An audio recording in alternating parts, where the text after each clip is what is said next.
day, since some are on the East Coast, West Coast, so it depends on where you are. Thank you for joining this webinar session, the first edition of Improving the Fighting Position. Today, we've invited Aero-Glen's CIO out to talk with us. If you did not get a chance to attend the CMMC Implementation Conference that was held in January in San Diego, this was a session we did there for the attendees, and it proved to be very vital and packed full of information that a lot of folks could use. So we wanted to carry it outside that conference and just kind of provide it to the larger audience. So the agenda we're going to follow is going to pretty much cover a lot of the questions most folks have sent in when you registered for the event. We're going to start with a part one, which is the introduction of all the presenters here. We're going to look at the Joint Surveillance Voluntary Assessment Program and the timeline that follows that. We're going to do an assessment overview because quite a few of you had questions about the assessment process. Then we're going to jump in and do in part two some common pitfalls, which we're going to try and speed through a lot of these first portions quickly because we really want to get to the joint surveillance preparation piece where Zbigniew is going to really cover a lot of questions that were sent in. We're going to talk about their POAM and kind of the process they went through that, and then we'll do some questions and answer sessions at the end. So we're going to try and speed through and get as much information as we can because we really want that part three to open up for everybody that's attending. So the presenters today, I myself am the Senior Manager of CMMC Services at Redspin. I'm also the CCA, CCP, and the Quality Assurance for all of the assessments that are conducted. My name is Robert Teague. With us is Thomas Graham, who is our Redspin CISO. He's our lead assessor and provisional instructor. And then we got Zbigniew, who's joining us. He's the Vice President of IT and Continuous Improvement at Aero-Glen International, LLC. So thank you, Z, for joining us. And Thomas, always, it's a pleasure to sit with you guys and get some information from you. So appreciate it. So let's talk real quick about the JSVAP timeline. Let's jump right into this, and then we can get going on with some questions for Zbigniew.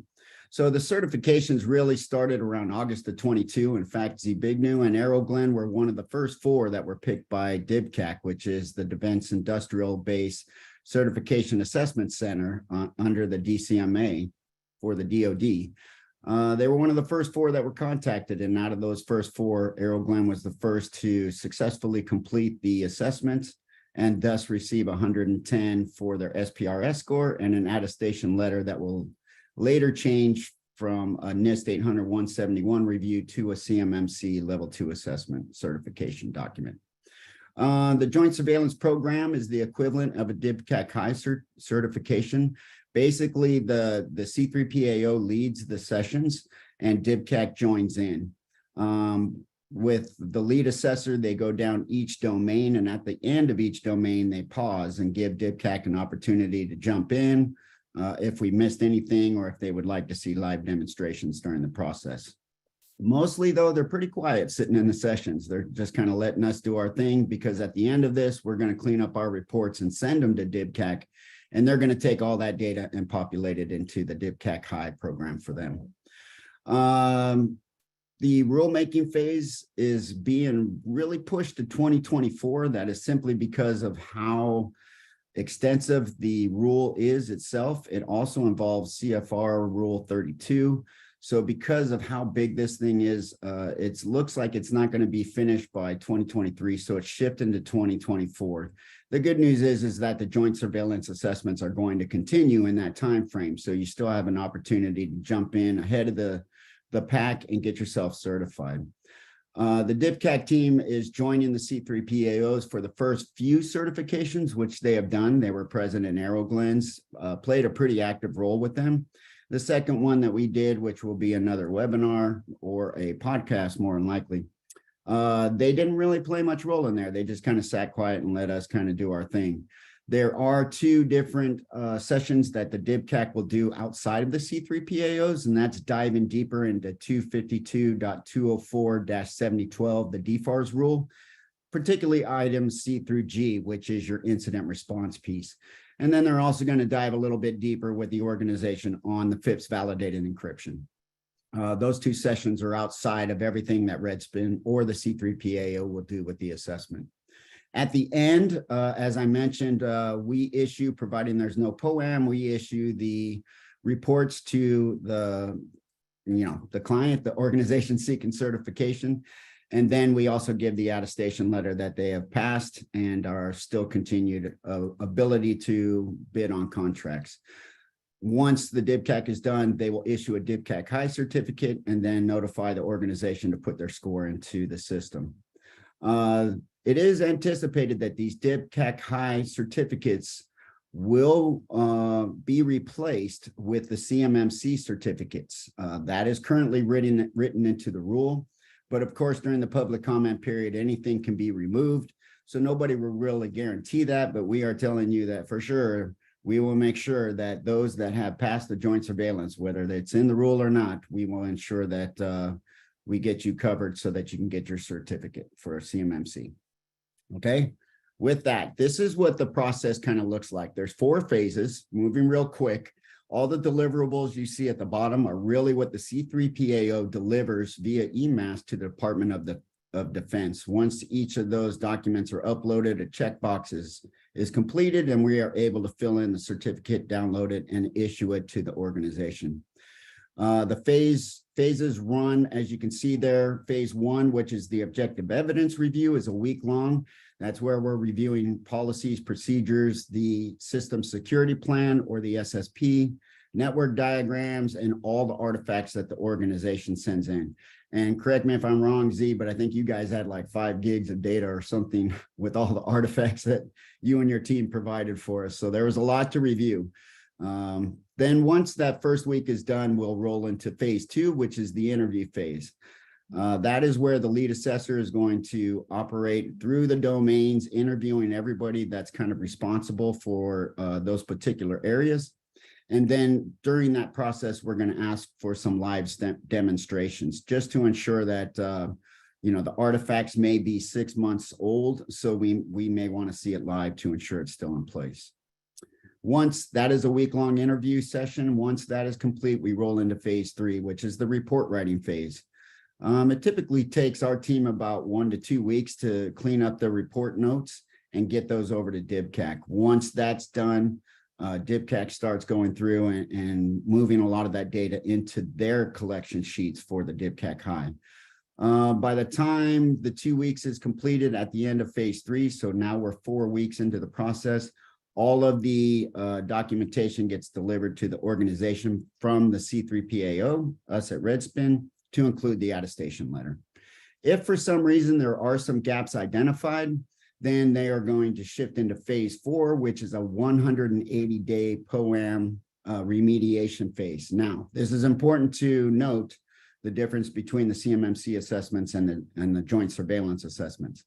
Under CMMC, certain practices cannot be added to a POAM.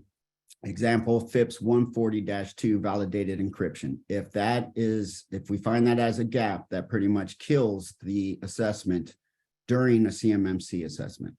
However, under the joint surveillance assessment, we're really doing a NIST 800-171 review. So therefore, anything is permissible into the POAM. We do stick to the 180 days because we are providing feedback to the Cyber AB and the Department of Defense on whether 180 days is enough time for organizations to remediate those gaps. Okay, so hopefully that answers everybody's questions about kind of the process, how it flows, etc. There's a little more nuances because DoD lawyers will not allow DIBCAP to contact the C3PAOs directly.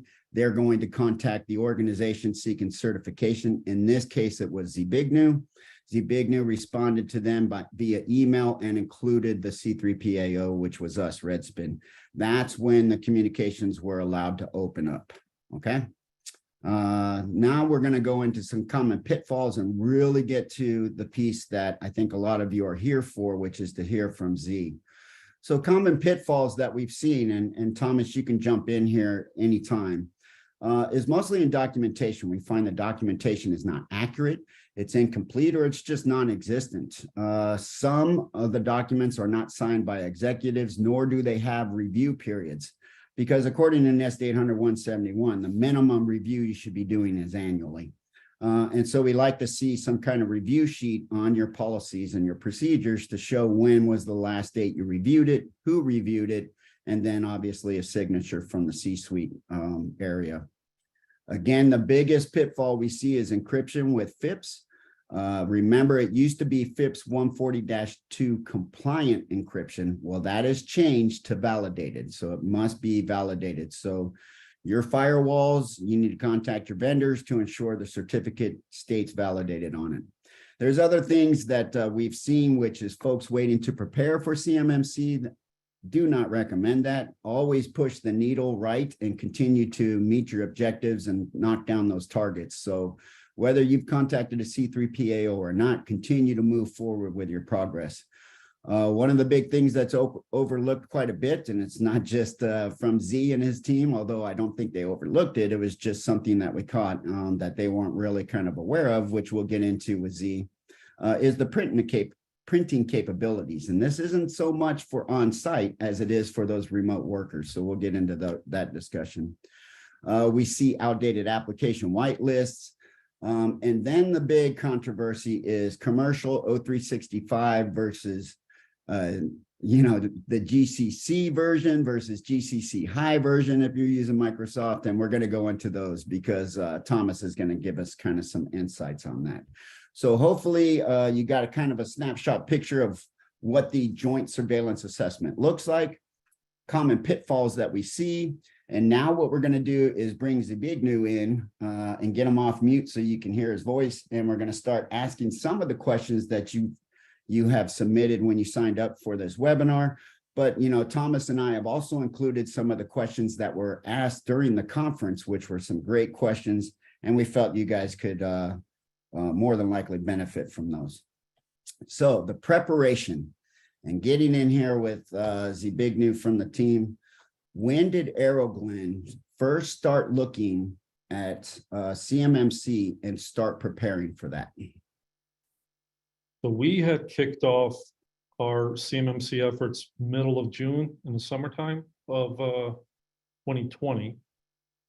But we started an assessment, doing a NIST assessment back in 2019. Took us probably 4 or 5 months to go through that slowly, where we recognized where our gaps were.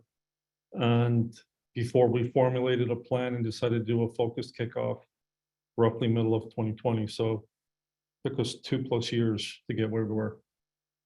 So obviously, as something Thomas Graham, for those that follow our Redspin podcasts and us out at different conferences and venues, something Thomas has always talked about and kind of put emphasis on is that it takes a while to get this done. So what was some of the heavy lifting? First of all, what did your environment look like, Z?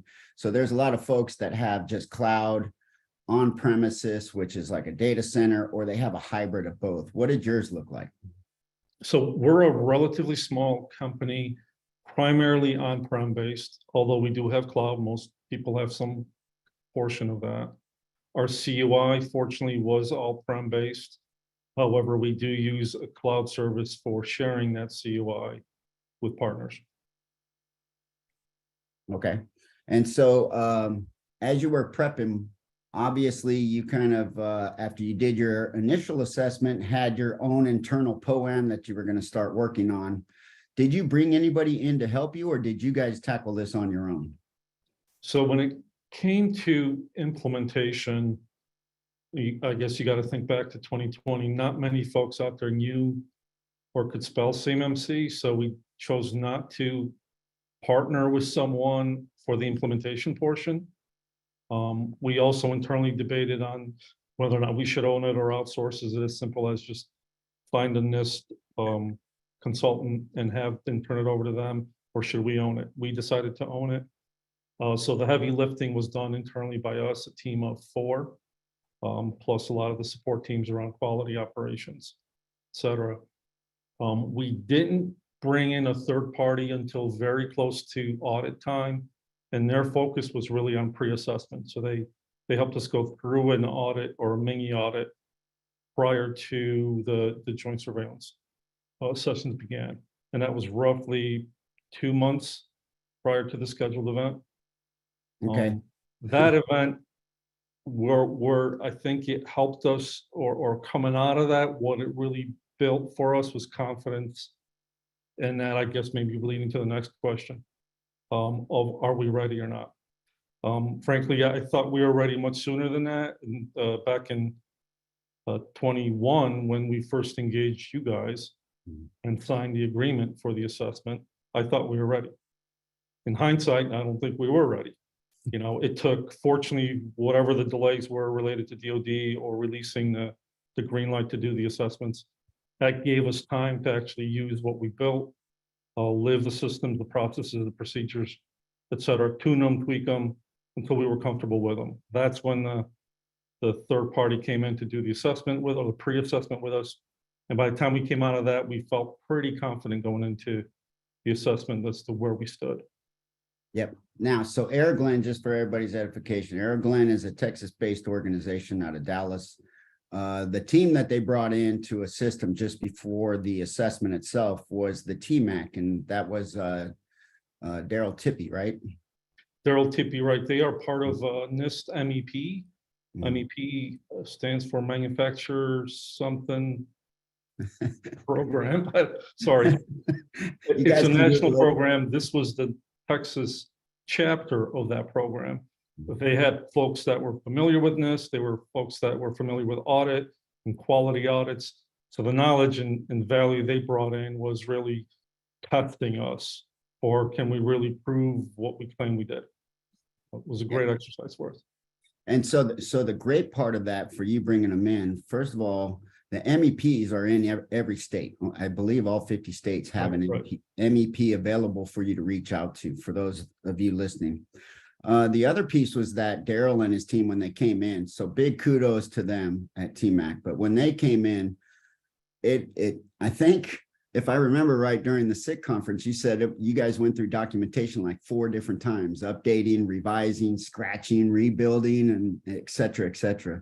But really what I think TMAC pulled out of you guys is a familiarity with the assessment as it was about to happen. So it made you and your team a little bit more comfortable as we came in for the assessment. True statement? Right. Totally. Okay. All right. So shout out to those guys. And again, you don't have to bring in a third party if you have a team that can handle it. But there's a lot of organizations out there that don't have IT departments, you know, et cetera, et cetera. So don't be afraid to seek assistance if you know, this is one of your goals. So let's talk about some of the pitfalls. What are some of the things, Z, that you and your team ran into as you were going through the assessment? So you touched on one of them, which I guess I could get into. Maybe it's worth going through some of the pitfalls prior to the assessment, meaning in how we prepared for it. I think one of the biggest ones we dealt with was chasing where our CUI was without really knowing what our CUI was. And so that was like this iterative loop of, we thought we knew it, but then when we started implementing, recognize, well, we really don't have a full handle on what our CUI really is, not just internal to my team, but the entire company. That led through multiple sessions as we learned and grew into this to better recognize and identify what it is. Therefore, we could then chase where it is and then build appropriate controls around it. I thought that was important before going into the assessment to make sure we were clear on it versus one either contradicting each other or staring at each other, trying to answer that question not clear. In terms of pitfalls during the assessment, one of them was around FIPS, the cryptography issue around validated versus compliant. We went into the audit knowing that we were compliant on some of the protocols around cryptography, but not necessarily validated. So we had some scrambling during the audit to pull that information together. Fortunately, we had validation on a big chunk of our systems, but not necessarily all of them. So we got dinged for that. In fact, I think the total of 3 points that we got dinged was because of cryptography. But it spanned across 2 of our different solutions. I think it was backups and Wi-Fi at the time. So that's essentially what fell into our poem.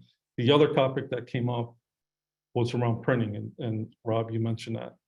while we had a good handle on printing in the office and controls around print in our office printers, we didn't have controls, any controls, frankly, around that when it came to remote.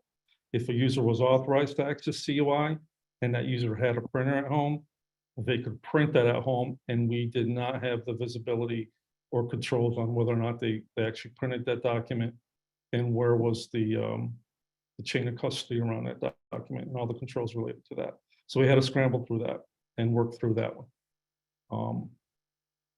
Yeah, so I think it's important for others to know also, Z, is that this wasn't like willy-nilly, that you had it so locked down. There was only we're talking a handful of users that had the print from home capability. Good point. In terms of our authorized users, we're down to 5 users that had that issue. That happened also have printers at home. We toyed around with, do we take printers away? Well, that created a revolt and the whole issue around, well, are we going to break their work stream by doing so? So we had to come up with alternatives to that. Yeah. But it worked out. Yeah, and so really it was a process of, how are you validating? We already know they're printing, so how are they safeguarding it? Because that's one of the big practice items as well. And Rob, that's actually something a lot of folks, at least the ones that I've talked to, don't take into a lot of consideration is for those remote users, what are their capabilities in those home office locations? A lot of folks are doing, good jobs when you're in the confines of the organizational boundary, but once you're stepping outside of it, now, what do they have access to and what can they do? And honestly, there's nothing really that says you can't do this at home, but you have to have the proper protocols in place to do it. And unfortunately, a lot of times that's a much bigger lift than most folks want to get into. Right. And I think the other piece that taps into this, Thomas, as we found out at the conference last week for CUICon in Melbourne, Florida, is that a lot of organizations have forward teams that are probably in the field with a lot of the users, and they have to print. So if that is the case for your organization, make sure you have a process to cover how they're protecting that data. It's not that you can't print, you just got to have a process to protect it. All right. So Thomas, before we go to the next one, what was the feeling? And for you as an assessor, you were kind of leading us through it. We also had, I do want to mention, Michael Dempsey, who is the COO of CISIV. At the time, they were not an authorized C3PAO. They are now. But, this was all at the beginning of CMMC. So we had to, do contracts with a lot of provisional assessors because we were expecting this big influx of assessments, which really didn't happen because the rule kept moving to the right. But now we're with the joint surveillance, it's really picking up. And Michael joined us for that session with Zbigniew and did a phenomenal job. So Thomas, can you describe some of the things that you and Michael did through the assessment when you came across something you thought that might have been a gap? And then how did you ask for live demonstrations? How did you pick which things you wanted to test live and which ones you didn't? I think it was a fire and brimstone approach where we actually threatened Z with bodily harm if he didn't show it. But no, I'm jesting if you can't tell. So from our standpoint, when we went through the assessment, and granted, this full disclosure, this was the first joint surveillance assessment anybody, at least on our side, had done. So we were pulling, from our own experience as well as the overall CMMC assessment process to kind of guide what we're supposed to do. So as assessors, prior to going into the assessment, what we did was we took a look at all the information Z provided and started going down through the SSP, through the policies, through the procedures, through the screen snippets that he provided, and started identifying those areas of the objective evidence that he was satisfying with those. So now when we got into the actual assessment, we started going through each of the practice areas, and at least the approach that I took was, here's the practice area, kind of explain to us how you're addressing it. We captured what we could from there, and then if we had specific questions around that, we would follow on with it. We always tried to show, throughout the assessment, because as you mentioned earlier, DIVCAC was on this call with us. So we tried to, okay, so for the folks on the phone or on the other line, understand that in joint surveillance, especially these first few, it's not just the other organization that's under scrutiny for this. It's actually us as the C3PAO, because this is one of the ways the DoD is continuing to validate we can actually do these assessments. So as we went through and we asked the questions, we actually tried to state, okay, you've talked us through it, you've provided this. Okay, can you show us, MFA? Can you show us your security and privacy warning banners? Step us through. Can you show us your training requirements? Just bring it up and show us, what actually folks have to take. And we kind of step through that process throughout the week. And then, as he mentioned earlier, they actually have on-prem items that were part of the assessment. So for that, yes, we had to come on site. So I drove down to Dallas. Yes, I drove. I didn't fly.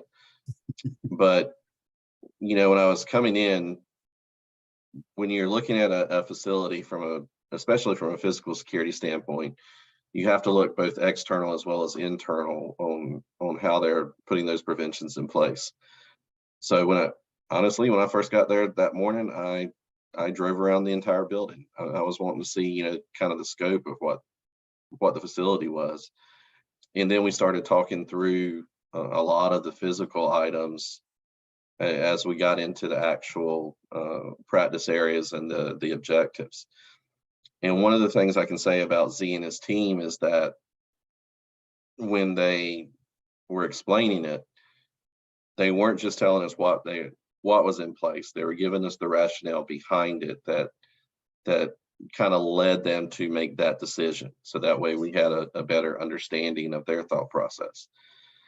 And at the conclusion of everything, like you mentioned, we provided the reports to DIVCAC. I believe they just had some minor comments back to us on everything. But overall, Z and his team had put enough forward to where they had met the requirements of, that initial joint surveillance. Moving into it, though, it still wouldn't have met CMMC if it had been an actual CMMC assessment. Right. So Z and his team continued working on those. And then eventually we come back and did basically a Delta assessment on those individual items with DIVCAC to ensure that they were closed, and he and his team had actually met full 110 requirements of NIST. Right. So a couple of things to point out to everybody. First of all, the assessment for most of the part was virtual. We did team sessions via Redspin's Enclave. DIVCAC joined, they had the meeting invites. Z and all of his team had the meeting invites, and that's where we conducted the assessment.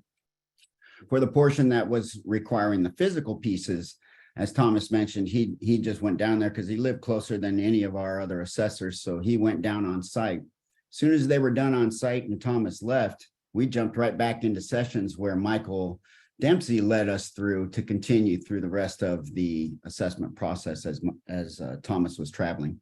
So all in all, we still finished that assessment in a week. Okay. But Z did have a poem. He's already explained that it was the FIPS 142 validated encryption. It was some printing stuff. There was some issues with the mail and then the wireless. It is important to note that out of the printing piece, DIVCAC did not find that as a true finding. That was pulled because of CMMC and the processes that we were kind of following. So DIVCAC did not count that as a gap, whereas we on Redspin side did.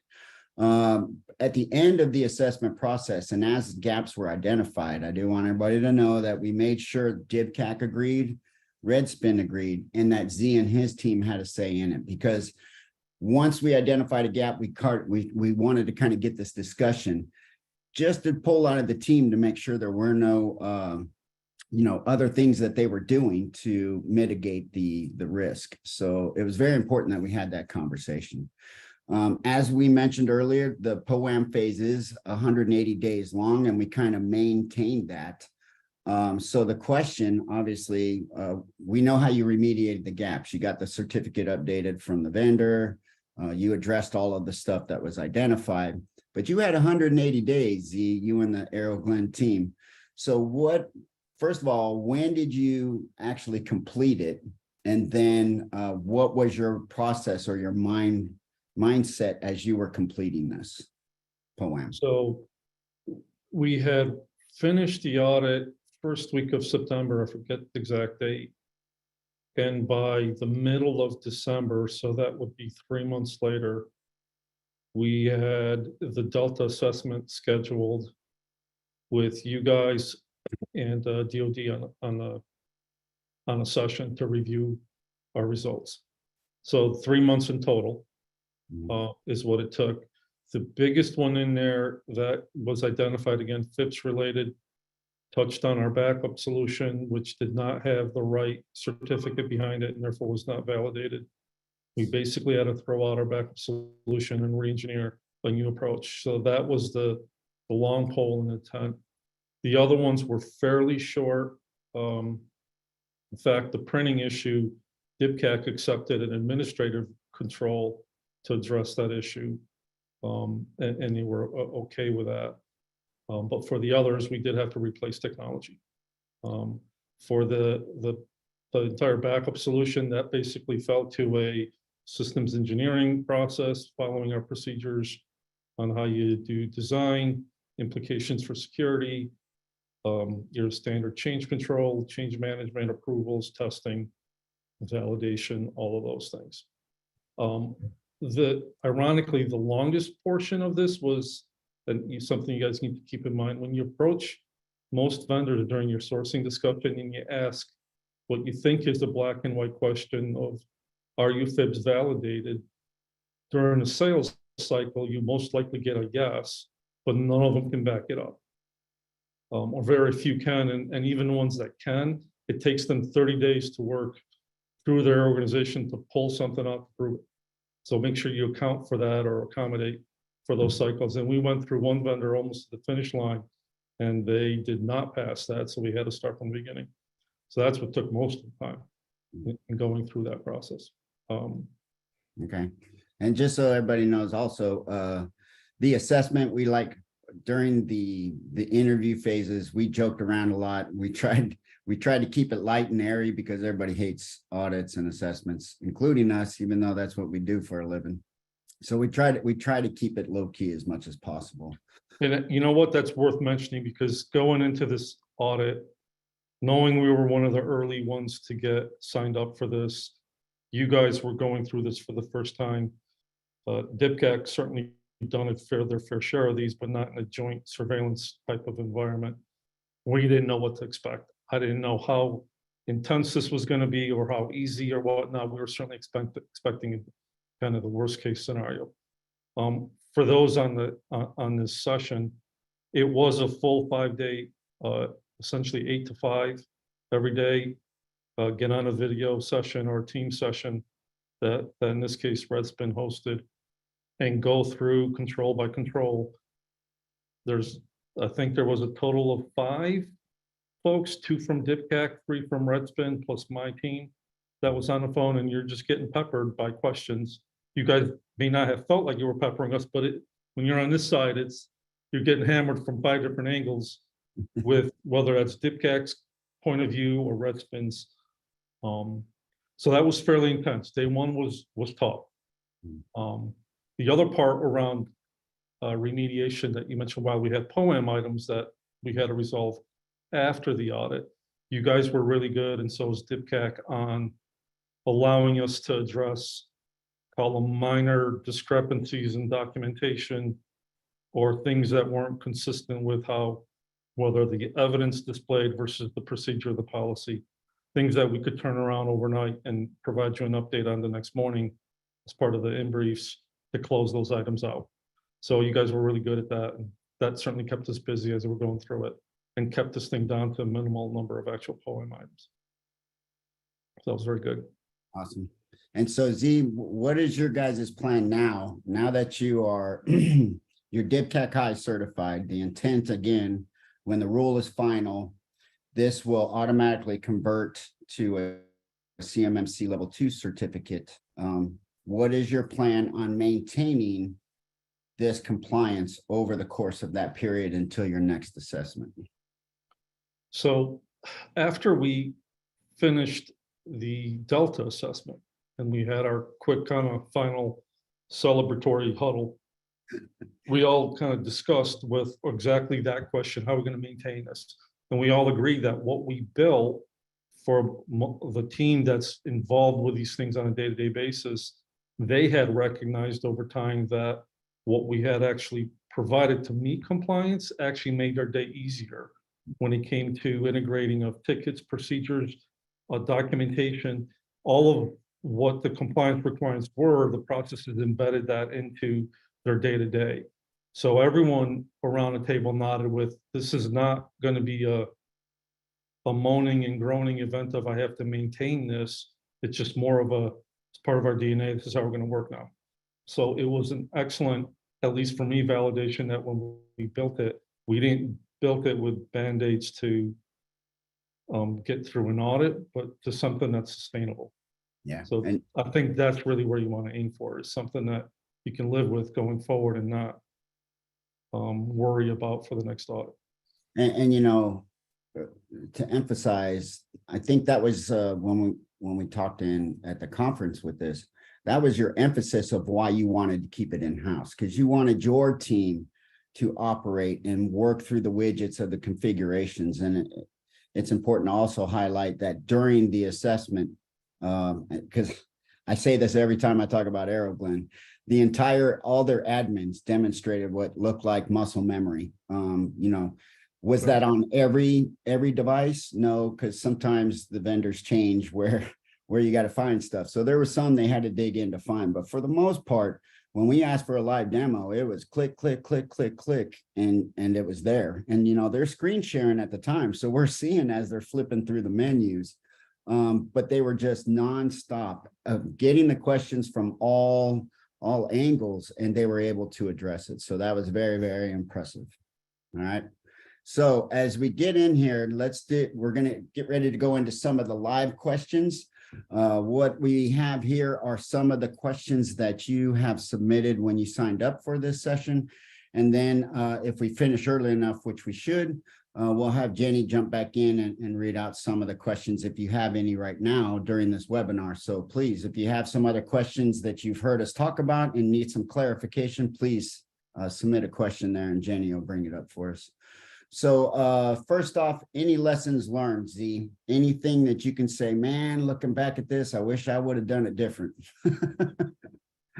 I think some of the high level items, start early, don't wait. I'm glad we did not take the attitude of, yeah, this thing's going to delay, we'll deal with it later. Take the time up front to get your leadership buy-in, spend the time to educate them on the practicalities of what this is, what it isn't, what it could mean for future growth or lack of growth if you choose not to do it.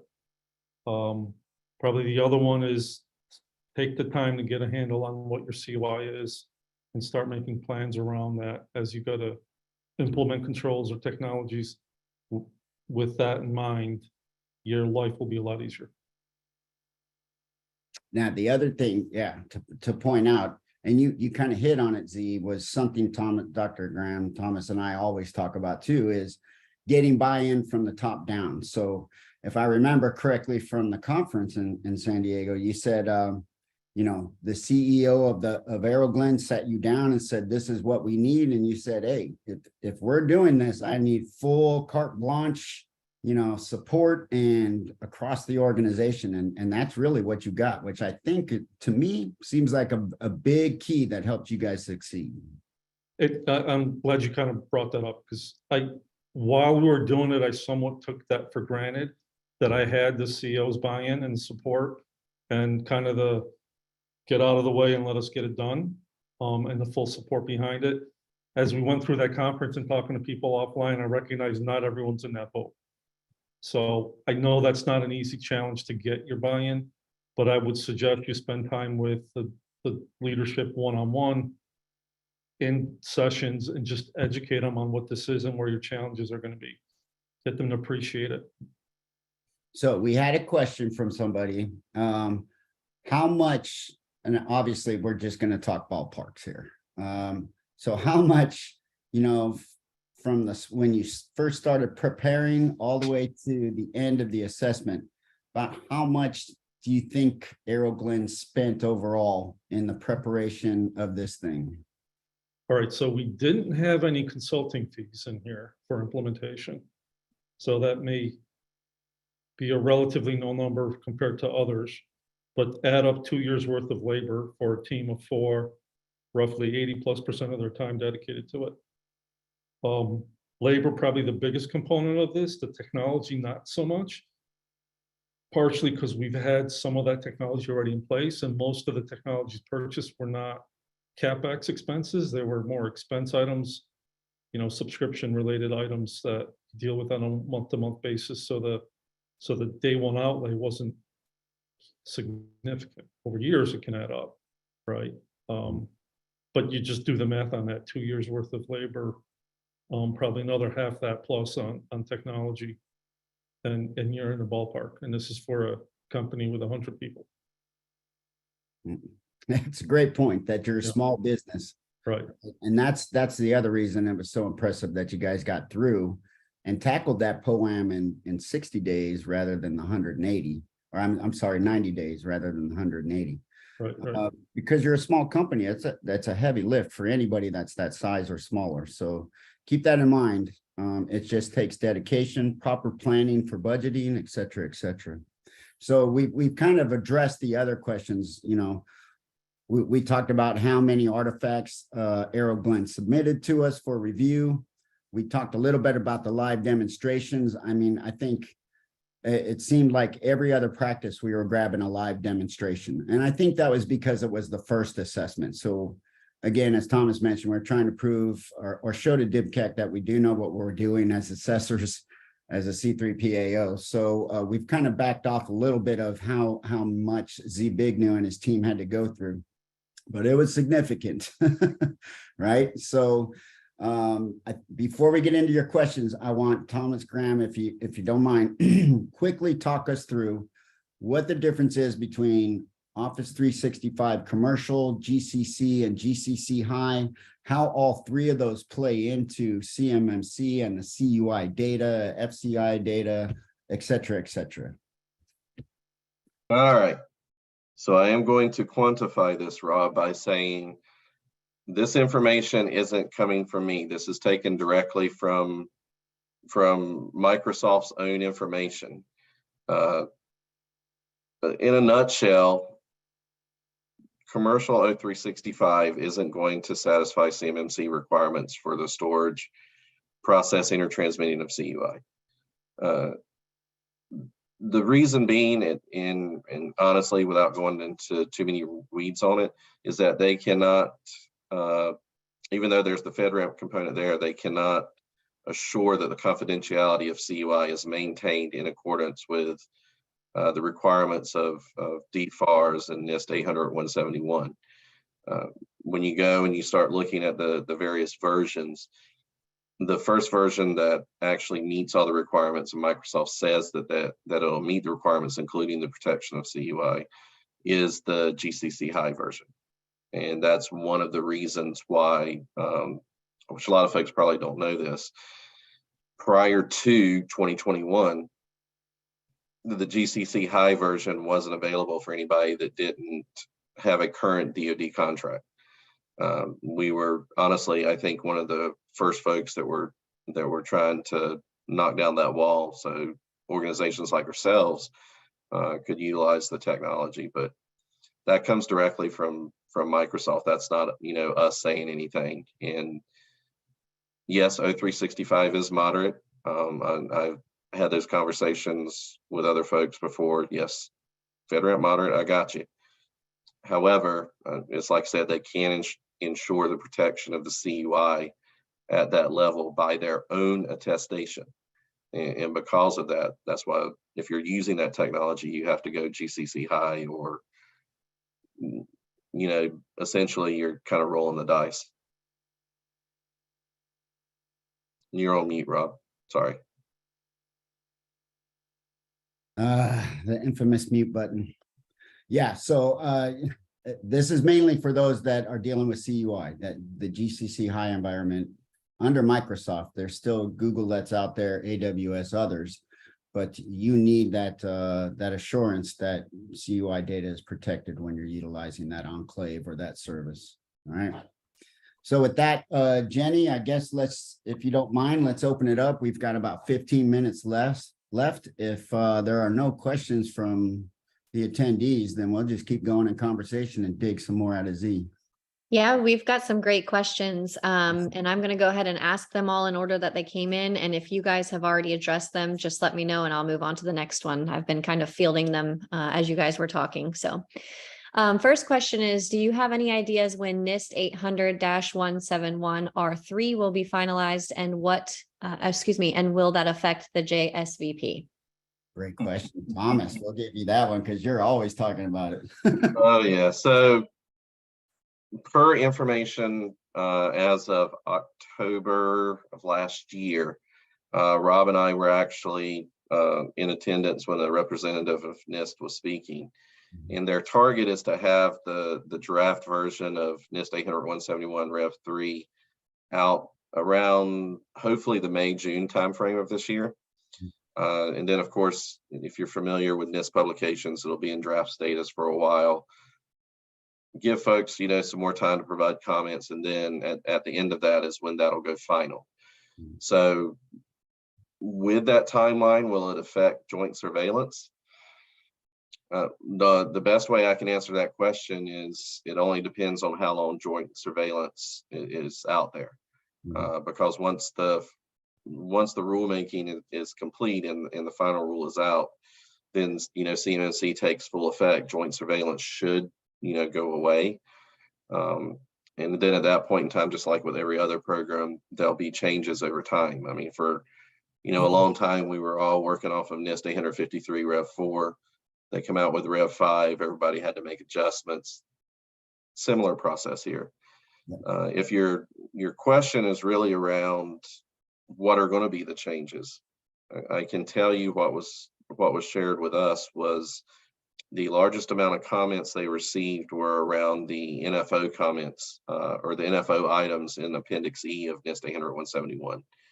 That everybody was either missing it, or the comments were coming in saying if these were important, they should be part of actually NIST 800-171, not just included in an appendix. So it'll be, I am very interested in seeing how they're going to incorporate that, or if they actually wind up incorporating that into the main document. Yeah, the other question we're waiting on from the DoD on that piece is if Aero-Glen has completed their joint surveillance under revision 2. So if revision 3 kicks out early next year before the final rulemaking is complete, does that mean we need to come back out and do a delta assessment of Aero-Glen for anything on version 3? And we're hoping the answer is no. We're hoping that it's a point in time of assessment. So it was under revision 2, therefore the next assessment they come up for, that's when revision 3 will be included. All right, Jenny, next one. Yep. Must deliverables be approved at each phase before moving to the next phase? I assume we're talking about project deliverables when implementing your controls. I think what they're referring to, because if I remember correctly, Jenny, this question came in when Rob, you had the slide up there showing the different phases and what the deliverables were down at the bottom.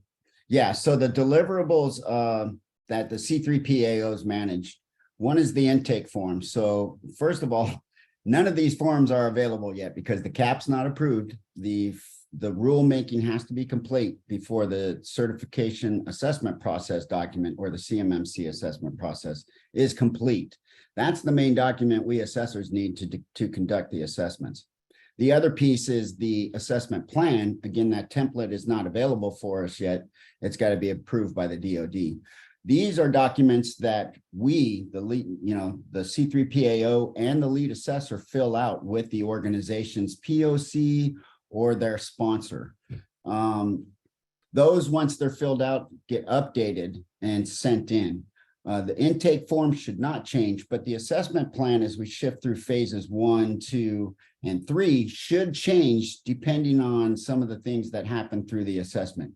So if there are any changes, it gets updated, it gets re-signed and dated by the lead assessor, and then again, that individual from the organization. Great, thank you. The next question was directed for Z. What was your budget for becoming CMMC compliant? It was half of what I probably spent. Okay, and did you inventory all CUI? That's a good question. We attempted to upfront and then recognized we were losing because we really didn't know what our CUI was. So I recommend address that question first, and then you can go chase and identify where it is so you can inventory it. In the end, we did, and you have to, but it's a matter of how you get there. Okay. Yeah. Also, real quick, Jenny, we also recommend for those that don't know if they have CUI or not, contact your contracting agency point of contact. They should be able to tell you. Yeah, your contracting officer. And I mean, I think every one of us on this call will probably say, well, the contracting officer might not know either, but ultimately they're the ones that have to designate it as CUI because it's government's information. Yep. Next question was separation of duties an issue for you? Good question. Small company. I don't know if I call it an issue. It was certainly a challenge. There's a small company, right? So you can only divvy it up so many ways. Before the audit, what helped was that Rob had given us I think you called it a responsibility matrix. So we essentially took that responsibility matrix and applied it across all the controls. And for each control, assigned kind of where those responsibilities lie around who's the doer, who's the decision maker, et cetera, to make sure that we were able to address that and separate those out. Yeah, and so that document for all of those interested it's something that we developed in-house. It's what we at Redspin used during our assessment so Thomas and the team can stay organized, understand who's responsible for what, et cetera. And then I think it actually, Thomas added that to one of our appendixes for the SSP. Yeah, we did, and it's exactly like what Z said. It was so not only ourselves when we were getting ready for our own DIBCAC assessment, to where we could keep everything in line and understand who needed to be honestly on the phone at any particular time, but also for the assessors, that when they're going through and they're asking their questions, they know who should be answering those. And the other part about it that really came in useful, at least for ours, was we actually put traceability into our individual documentation in there where the information was stored. So for owner assessment, much like Z said, that first day was kind of hectic, but after that it wasn't smooth sailing, but it was a lot easier than I think what folks were expecting going in. Yeah. Great. We got a couple more questions here. Z, this is for you again.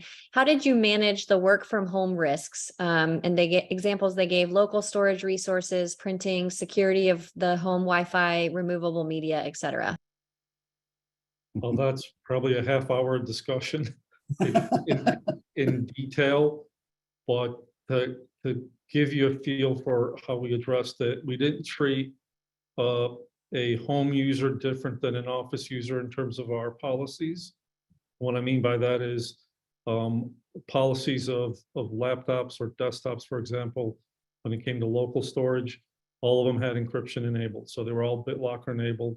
Those were all considered as CUI authorized devices with all of the controls and policies applied to those devices, so that in the event that user was authorized to do CUI on that device was ready for it, including the storage of it on a local device.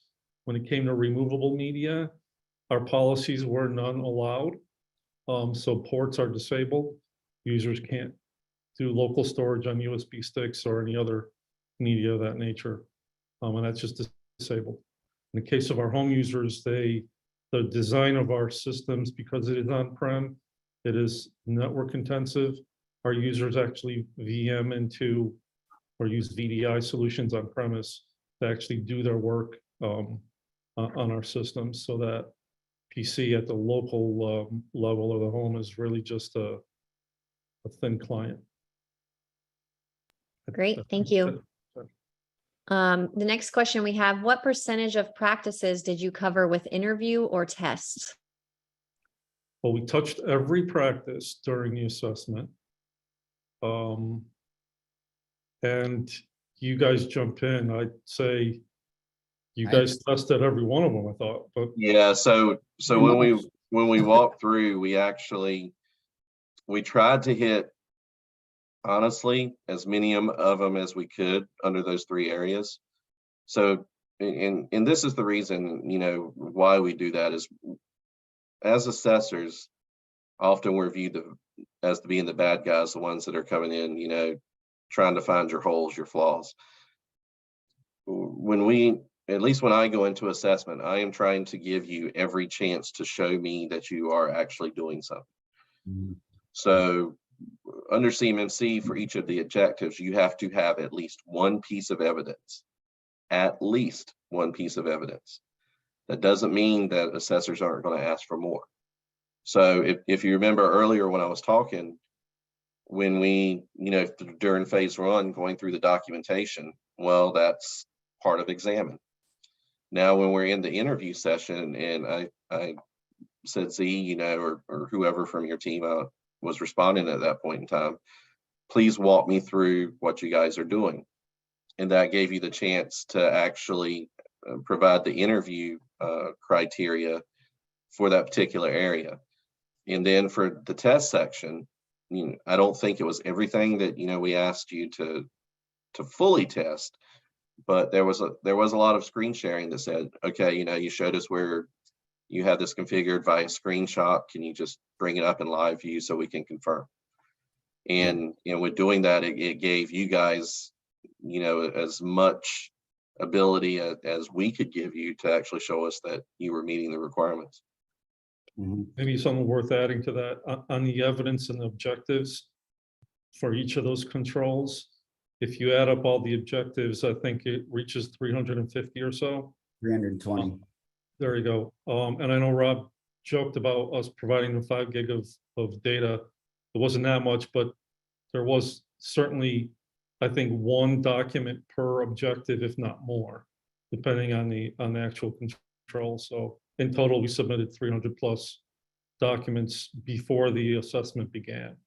Yeah, it was close to a terabyte worth of data. Well,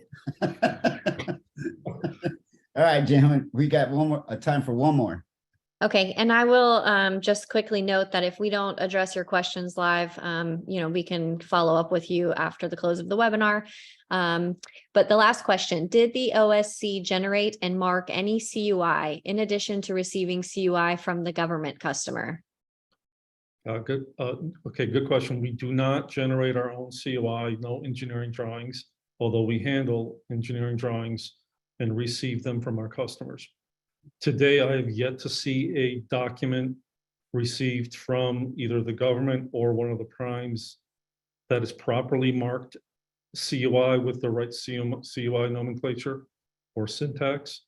But when you look at those, they typically carry their export control language on them or their ITAR related language, statement Ds, statement As, etc. If you're familiar with those, it screams CUI at you.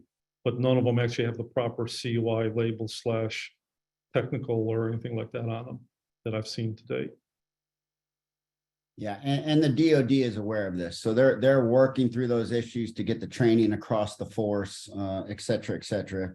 You know, as with anything, nothing happens right away. It takes time for adaptation and folks to get into the use of it. So it'll be a slow roll into it, but the DoD is fully aware. You're totally right. And you're dealing with a legacy of documentation since the 70s, 80s that's been printed that Yep. will probably never get it. Yeah, exactly. Okay, well, hey, with that, first of all, I want to thank you, Z, for taking the time to join us here and sharing your experiences with My the pleasure. larger audience.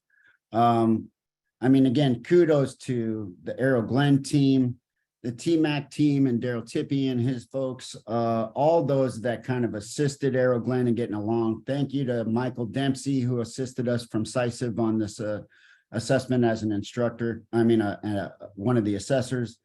And, thank you to all of you for attending. And we hope that you got something out of this. If you want to see some more content that is very similar to this, you can go to redspin.com.